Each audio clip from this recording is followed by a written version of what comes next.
سلام دوستان، انشالله که خوب و صحتمند باشیم. یک نکته در نوبت درباره اینترنشنال، یعنی شیطان نشنال.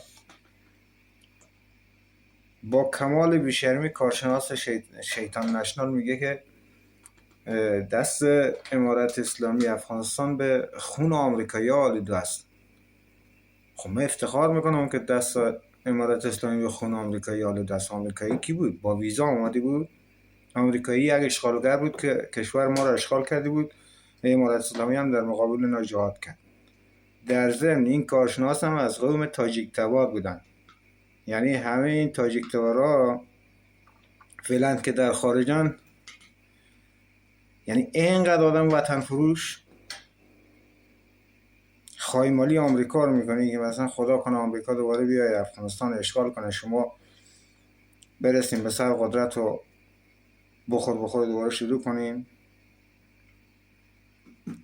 یا به گور میبریم. با سلام.